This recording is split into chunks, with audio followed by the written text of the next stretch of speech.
Hello, this is Going Deeper. I'm your host, Kathy Harrison Booker. In this session, we are discussing the Battle of Armageddon. Our reading takes us to Revelation chapter 19, beginning at verse 17. However, chapter 19 really picks up at the end of the Battle of Armageddon. And for us to fully appreciate what the text is discussing there, we need to look back a few chapters and find out what the battle actually entails, what's involved in this whole Battle of Armageddon. So if we go back to chapter 16 discusses the last category of judgments, the bowl judgments. If we remember, there were three categories of judgments in the book of Revelation.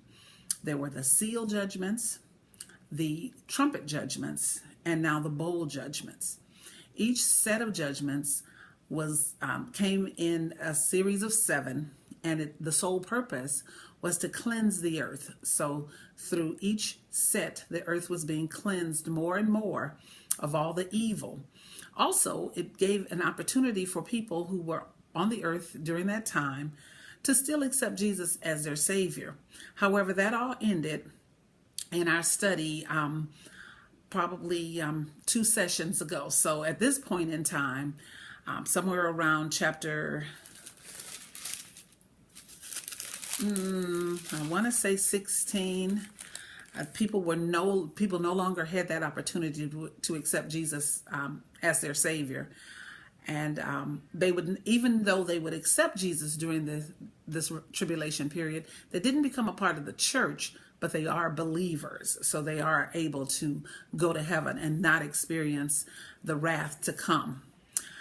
So chapter 16, however, outlines for us those 7 judgments in that last category. They are the sores, the water has been turned to blood, the sun scorched everything that was left alive, men and plants as well.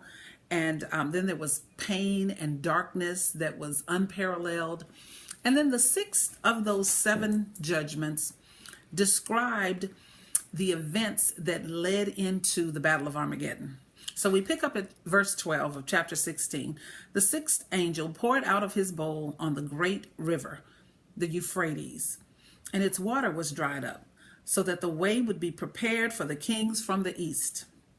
And I saw coming out of the mouth of the dragon, and out of the mouth of the beast, and out of the mouth of the false prophet, 3 unclean spirits like frogs, for they are the spirits of demons, performing signs which go out to the kings of the whole world to gather them together for the war of the great day of God, the Almighty.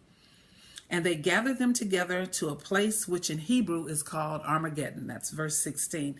So what's happening here is all these kings are being gathered to fight, thinking that they could actually prevail against Jesus Christ, which we know that will never happen.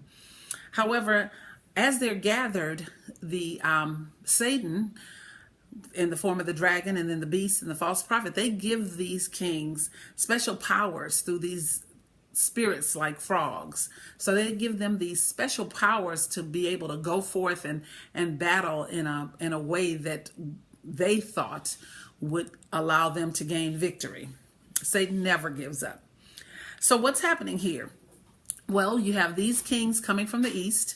The river has been dried up, making a way so that this field, the plains of Megiddo, where the Battle of Armageddon will be fought, so that it's made ready. So everything is put in place for this to be made ready.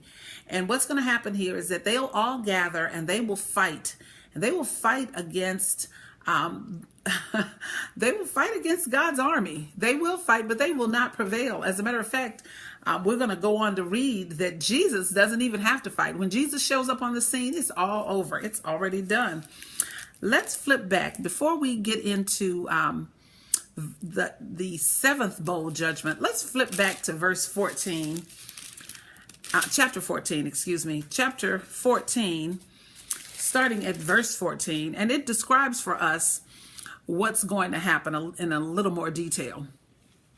It says, "And then behold, I looked, and a white cloud, and sitting on the cloud was one like the Son of Man, having a golden crown on his head and a sharp sickle in his hand.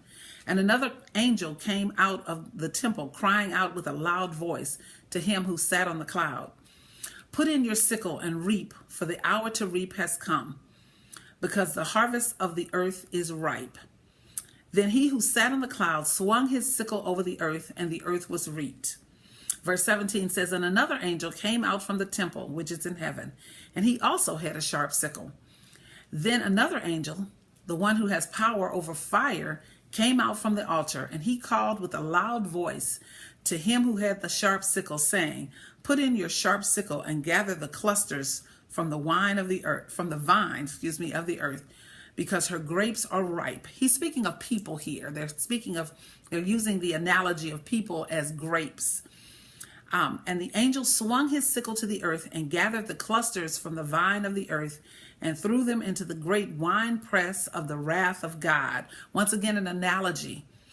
Really, it's personification here. The winepress of the wrath of God, saying that God is going to crush them like a winepress.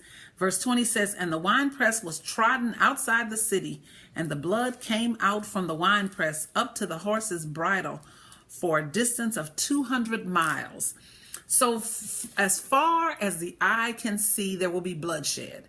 There will be carnage. There'll be corpses and bodies and crushed. People will be crushed.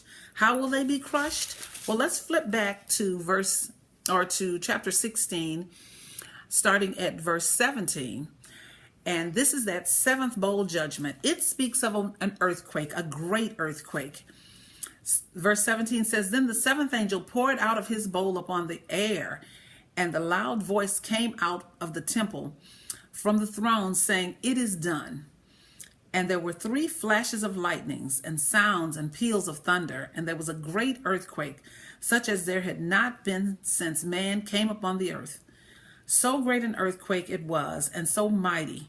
The great city was split into 3 parts, and the cities of the nations fell." So in other words, Babylon was split in 3, not to destroy Babylon, Jerusalem was split in 3 as really a remodeling of Jerusalem, because we're going to see Jerusalem again.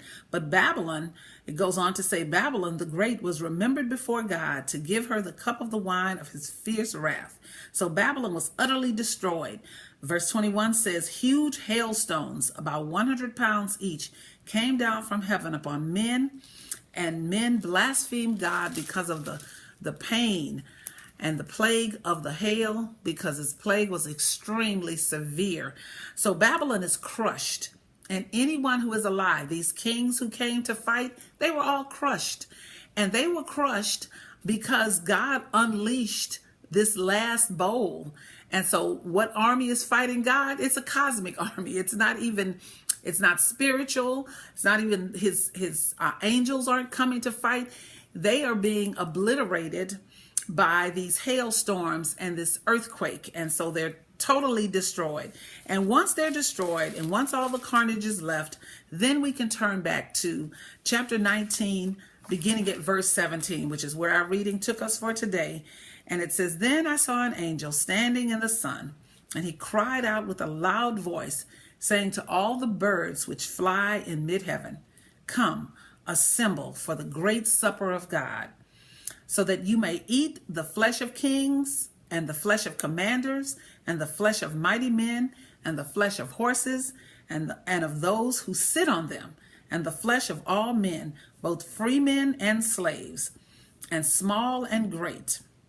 So this supper is not the marriage supper of the Lamb. That's going to come a little later. This supper is the great supper of God. It's the supper really that occurs after the Battle of Armageddon. So it's actually a disgusting supper.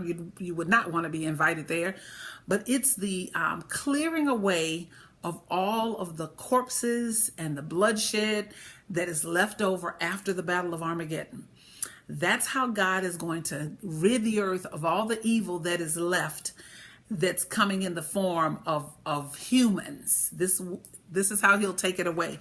We'll pick up next time and see how he handles the beast. And there's much more to study in this we only have a few more chapters. Revelation only has 22 chapters, but there's so much packed into each one. I'm really enjoying this study. This has been Kathy Booker with Going Deeper. Looking forward to next time. God bless.